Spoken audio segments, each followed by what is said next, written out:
Florence Hervé, bonjour. Bonjour. Bonjour. Alors, ce que je voulais savoir tout d'abord, c'est comment vous est venue cette idée de recherche? Est-ce que vous aviez une question de départ?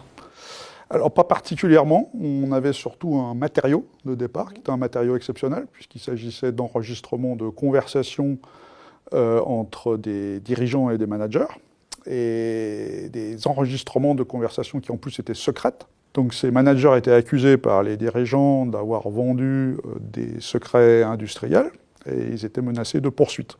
Donc on a travaillé à partir de ce matériau qui était une occasion unique d'étudier les conversations entre des dirigeants et des managers. C'était unique parce que c'était constitué d'enregistrements réels et pas de comptes rendus. Et puis aussi parce que c'était des conversations qui étaient fortement marquées par des pressions exercées par les dirigeants sur les managers puisqu'ils demandaient leur démission.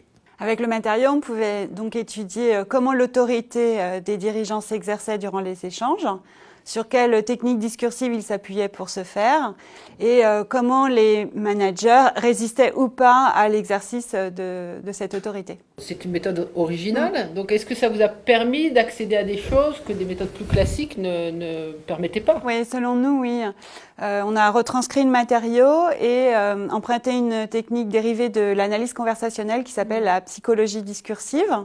Donc avec cette méthode, on peut analyser comment les acteurs, durant l'échange, empruntent des techniques discursives, par exemple des propos vagues ou emphatiques, pour obtenir l'ascendant sur l'autre durant l'échange. Et sa particularité, c'est de ne pas supposer une correspondance stricte entre, d'une part, la technique et puis, d'autre part, l'effet obtenu.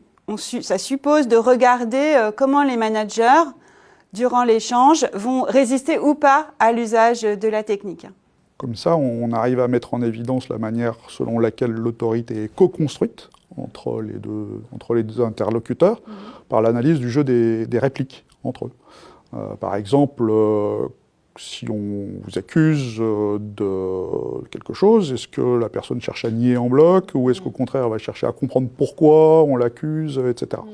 Donc on montre comment l'autorité se fabrique dans ces interactions discursives. D'accord.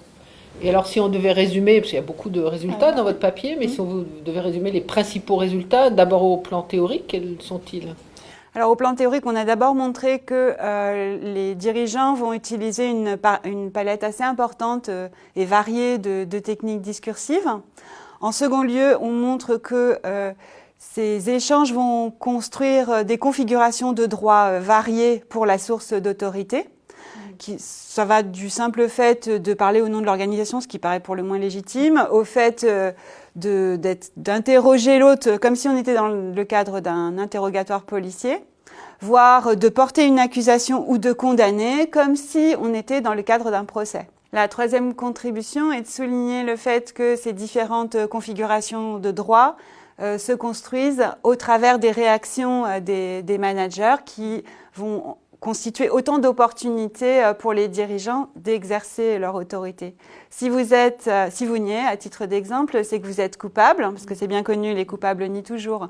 Si vous doutez ou que vous posez des questions, alors on va en profiter en retour pour vous poser des questions parce que vous montrez par là que vous souhaitez coopérer. Et alors, pour les managers, est-ce qu'il y a des contributions qui peuvent être tirées de votre papier? Oui, absolument, parce qu'on voit bien à travers cet exemple ce qui se joue dans une conversation entre un supérieur et un subordonné.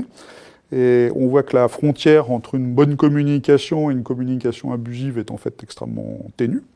Et que l'exercice abusif de l'autorité peut très bien se dissimuler derrière des pratiques tout à fait anodines de communication. Très bien, mais merci beaucoup. Merci.